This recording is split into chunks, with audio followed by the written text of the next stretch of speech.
भैया मेरे राखी के बंधन को निभाना, भैया मेरे बड़ी बहन को ना रुलाना।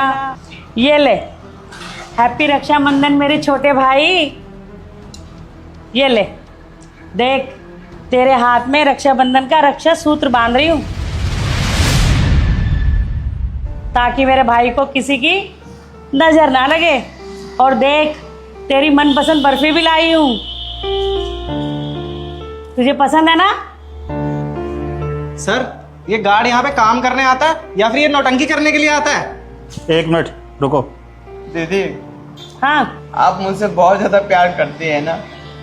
मैं शहर से गांव नहीं आ पाया राखी बंधवाने के लिए, पर आप गांव से शहर आ गई।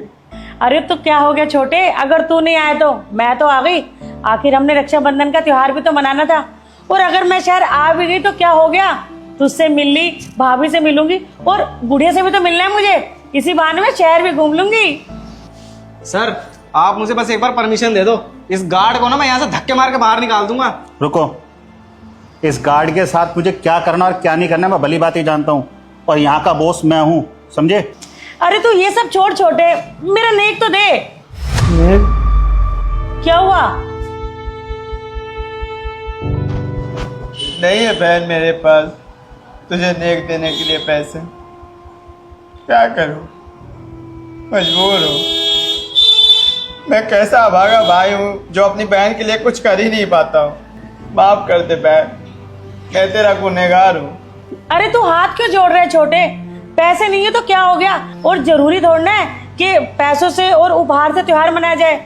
अरे तो रक्षाबंधन है ना, तेरी कलाई पे रक्षा सूत्र बन गया और तू हमेशा स्वस्थ रहे। और मुझे क्या चाहिए ये तो बता। दीदी, आप अपना फर्ज बखूबी निभा रही है, पर मैं भाई होने का फर्ज नहीं निभा पा रहा हूँ। पर क्या करूँ, आप ही बताइए। इतना मजबूर हूँ मैं चाह कर भी कुछ कर नहीं सकता। यहाँ पर 400 की दिहाड़ी कमाता हूँ, महीने का 12,000 रुपया मिलता है हमें। उतने में घर भी चलाना है।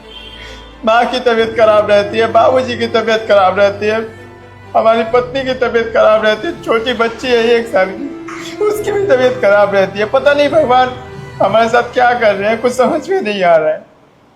10-10 की ठोकरें खिला रहे हैं, यहाँ तक कि राशन पानी सब उधार आ रहा है।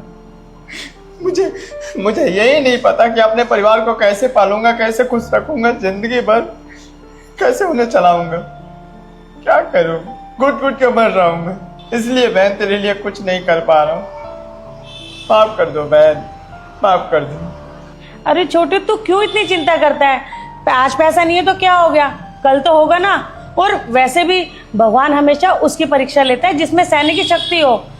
और तू इतना ज्यादा क्यों सोचता है? वैसे भी तूने बहुत एहसान कर रखे मेरे ऊपर। छोटा भाई होते हुए भी तूने वो हर फर्ज निभाए हैं जो एक बड़ा भाई निभाता है।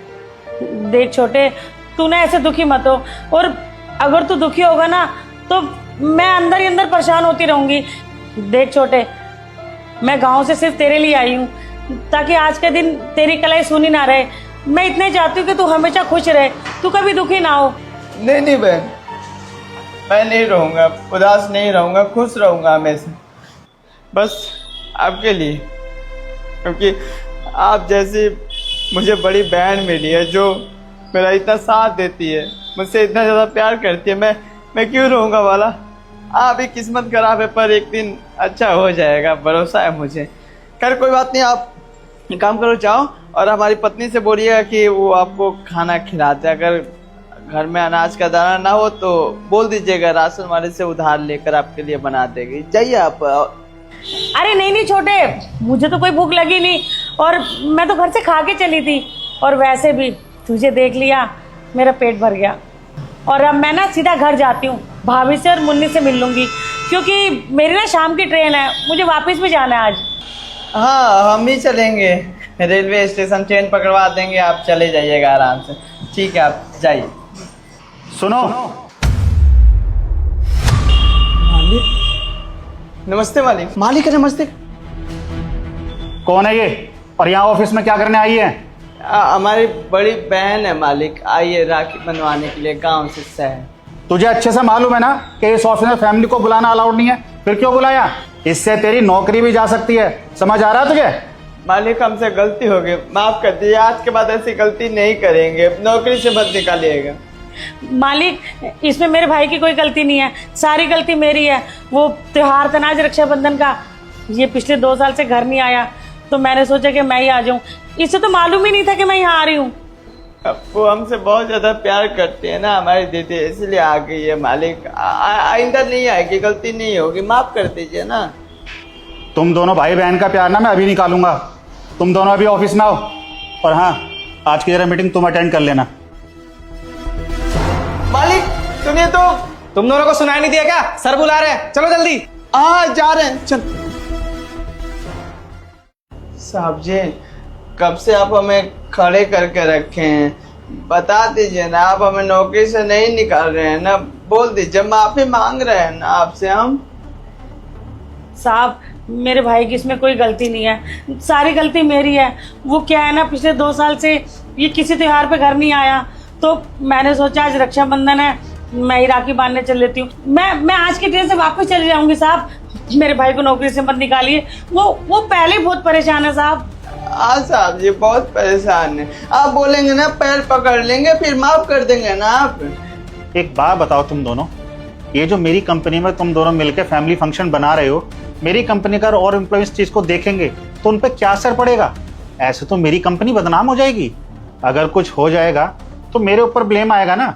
हाँ, हम मानते हैं कि इसमें हमारी गलती है, कसम खा के बोले आज के बाद ऐसी गलती कभी नहीं करेंगे, आराम से अच्छे से हम काम करेंगे। एक काम करिए, माफी मांगते हैं, माफ कर दीजिए, 2 दिन का हमारा पगार काट लीजिए, हमसे गलती हुई है ना, पैसा मत दीजिएगा, पर नौकरी से मत निकालिएगा, नौकरी चली जाएगी ना तो हमें बहुत दिक्कत हो जाएगी।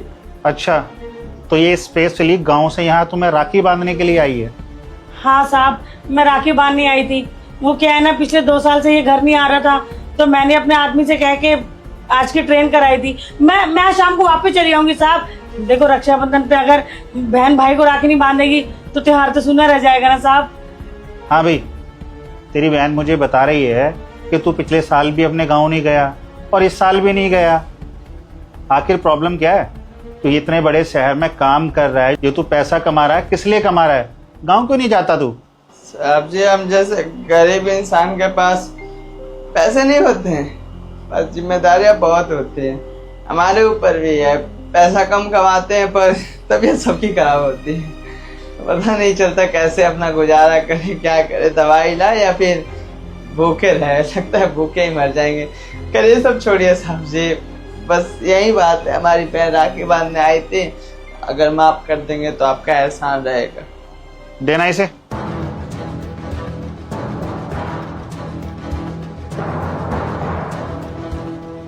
अच्छा, तो यहाँ पर रक्षाबंधन मनाया जा रहा है। तुम्हें पता है कि तुम दोनों को मैंने यहाँ क्यों बुलाया है? नहीं साहब, हमें तो नहीं पता, पर मेरे भाई को मत निकाली नौकरी से। हाँ, तनख्वाह काटनी है तो काट लीजिए, पर नौकरी से मत निकालिएगा। गुस्सा हूं मैं तुझसे, इसलिए तुझे डांट रहा था। मैं तुझे सुबह से ढूंढ रहा हूं। तू मुझसे कह रहा था कि मुझे अपनी बहन के लिए गिफ्ट लेने हैं और मुझे समझ नहीं आ रहा मैं कौन सा गिफ्ट लूं और कहां से लूं। सर, आप तो अपनी बहन के लिए महंगे महंगे गिफ्ट लाते हो, कुछ मेरी बहन के लिए भी गिफ्ट बता दो अच्छा सा।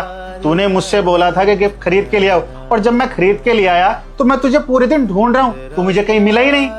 मैंने तुझे देखा कि तू अपनी बहन के साथ रक्षाबंधन सेलिब्रेट कर रहा था और उसे तू बिना गिफ्ट दिए भेज रहा था। चल पकड़ गिफ्ट और अपनी बहन को दे। हमने मंगवाया था गिफ्ट। कितना झूठा इंसान है तू। तूने मुझे पैसे दिए अपनी बहन के गिफ्ट लाने के लिए, और जब मैं ये गिफ्ट ले आया तो तू मना कर रहा है। और ये गिफ्ट ना मैं तेरी बहन के लिए लेके आया हूं। चल पकड़ इसे।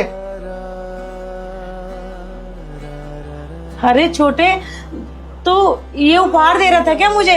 हैं? और तूने बताया भी नहीं। साहब जी, आपने तो मुझे डरा ही दिया। पता है, हम दोनों डरे हुए थे कब से। छोटे, अब मुझे समझ आया, तू मुझे सरप्राइज देना चाह रहा था ना। सॉरी भाई, मुझे नहीं पता था कि तूने अपनी बहन के लिए सरप्राइज प्लान कर रखा है। अब तो मैंने तेरा सरप्राइज खराब कर दिया। हो सके तो मुझे माफ कर देना बहन। अब मैं क्या बताऊं, सुबह से इसने मुझे परेशान कर रखा था, बोला था कि मुझे गिफ्ट ला के दो, जब गिफ्ट देने की बारी आई तो ये मुझे मिल ही नहीं रहा था, इसलिए मैंने गुस्से में आके इसका सरप्राइज खराब कर दिया। दीदी ये पकड़िए, आप ले जाइए हमारी पत्नी के पास और खाना खा लीजिएगा। जाइए, हम आते हैं थोड़ी। जो तूने इतने दिन से जमा करे थे अपनी बहन को पैसे देने के लिए, इनको भी भूल रहा है क्या? पैसे भी हैं? हाँ हाँ भाई, पैसे भी हैं। अब तो सब कुछ भूल जा तू, चल पकड़। दीदी ये पैसे भी लेकर जाइए, आप आराम से घर जाइए। और हाँ, ये इसको ना ऐसे ऐसे ढक लीजिए। साहब को नमस्ते बोल दीजिए। नमस्ते साहब। तुम्हारा भाई ना तुम्हें बहुत प्यार से गिफ्ट दे रहा है और इसके अंदर ना कुछ स्पेशल है, संभाल के रखना।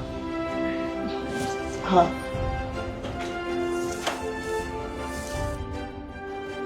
साहब जी। अरे क्या कर रहा है तू? साहब जी, मैंने तो आपसे नहीं बोला था कि मुझे पैसे दे दीजिए या गिफ्ट दे दीजिए। आपने ऐसा क्यों किया साहब जी? मैं जानता हूँ तूने मुझे कोई पैसे नहीं दिए थे और ना ही गिफ्ट के लिए बोला था। ये सब ना मैंने अपनी मर्जी से किया है, क्योंकि इसके पीछे भी मेरा एक स्वार्थ है। तुझे पता है, भगवान ने मुझे सब कुछ दिया है, दौलत, शोहरत, बच्चे और एक अच्छी बीवी, सब कुछ है मेरे पास। लेकिन मैं अपनी बहन के साथ ना राखी सेलिब्रेट नहीं कर पाता, क्योंकि मेरी जो बहन है वो ऑस्ट्रेलिया में बाहर रहती है। मैं भी यहाँ काम के सिलसिले में बिजी रहता हूँ, और मैं जब अपनी बहन को बोलता हूँ कि तू यहाँ राखी पर आ जाया कर, तो वो भी बोलती है भैया मेरा आना मुश्किल है, क्योंकि काम के सिलसिले में मैं भी बिजी रहती हूँ। जब मैंने देखा ना तुम्हारी बहन कितने प्यार से तुम्हें राखी बांध रही थी, तो ये सब देख के ना मुझे बहुत अच्छा लगा। तुम्हारी बहन को देख के मुझे अपनी बहन की याद आ गई, तो फिर मैंने सोचा क्यों ना तुम्हारी बहन को अपनी बहन मान के एक छोटा सा गिफ्ट दे दूँ। देखो राहुल, मैं जानता हूँ तुम बहुत मुश्किल से पैसे कमा पाते हो और घर चलाना तुम्हारे लिए बहुत मुश्किल है। राहुल, तुम्हारी बहन गांव से तुम्हें यहाँ राखी बांधने के लिए आई थी, तो तुम्हारा फर्ज बनता है कि तुम अपनी बहन को शगुन दो और अपनी बहन को एक अच्छा सा खाना खिलाओ। तो तुम्हारा फर्ज बनता है कि अपनी बहन को गिफ्ट दो, उसे शगुन दो, उसे अच्छे से अच्छा खाना खिलाओ। मान लो तुम अपनी बहन को बिना गिफ्ट दिए यहाँ से भेज देते, तो उसके ससुराल वाले क्या सोचते कि इसके भाई ने इसको एक गिफ्ट तक नहीं दिया। तो सोचो वो अपने ससुराल वालों से कैसे नजरें मिलाती। और देखे, तुम्हारी बहन को जब गिफ्ट दिया कि ये तुम्हारे भाई ने तुम्हारे लिए लिया है, तो वो कितनी खुश हो गई थी। तो बता, ऐसी खुशी देना चाहता है या दुखी देखना चाहता है? देख, मैं तो यही कहूंगा, तेरी इकलौती बहन है, उसको खुश रखा कर। बाकी जितना मुझसे हुआ मैंने उतना कर दिया। राहुल साहब जी, आप जो जो बोले हम आपकी बातों को ध्यान में रखेंगे। पर सच बताए ना, हम आपको भगवान बनाकर पूछेंगे, क्योंकि आपने हमारी बहुत मदद करी है, हमें समझे हैं, एक मामूली से सिक्योरिटी गार्ड को समझे हैं। आप कलयुग के भगवान हैं। बहुत बहुत शुक्रिया, आपको हम भगवान बना के पूजेंगे। मैं कोई भगवान नहीं हूँ, मैंने सिर्फ मालिक होने का फर्ज निभाया। जितना मुझसे हो सका मैंने किया। बाकी मैं तो बस इतना ही बोलूंगा कि अपनी बहन को खुश रखा कर। जी साहब जी, हम भी चाहते हैं अपनी दीदी को खुश रखना, पर क्या करे, मजबूरी है। पर हाँ, हमारा भी दिन आएगा, हमारी भी किस्मत बदलेगी, हम इंतजार करेंगे। और आप जो पैसे दिए है ना, हम पाई पाई चुका देंगे। मैंने तुझसे पैसा नहीं मांगा है और ना ही मैंने तुझे देने के लिए कहा है। अगर तुझे कभी पैसे की जरूरत हो तो मुझसे मांग लिया कर। मैं तेरा मालिक हूँ, तू मेरे पास काम करता है। अगर मैं तुझे पैसे नहीं दूंगा तो कौन देगा फिर? इसलिए जब तू मुझसे पैसे मांगेगा तो हर बार मैं तुझे दे दिया करूंगा। खैर ये सब छोड़, मैंने सुना वहां पर शाम को तेरी बहन ट्रेन से घर जा रही है। बाकी का जो आज का टाइम बचा है ना, तू यहाँ से जा और अपनी बहन के साथ टाइम बिता और उसको अच्छे से अच्छा खाना खिला, उसको भी अच्छा लगेगा। जा जल्दी जा। काम नहीं करना है आज? नहीं, मुझे बता, अगर तुझे एक्स्ट्रा काम करना तो मैं तेरी एक्स्ट्रा ड्यूटी लगवा देता हूँ। हाँ, मतलब छुट्टी देंगे तो हम चले जाएंगे। हाँ हाँ बिल्कुल जा सकता है। अभी तेरी बहन ज्यादा दूर नहीं गई होगी, दौड़ के जा और हाँ उसी के साथ घर चला जाइयो। शुक्रिया, चलते हैं।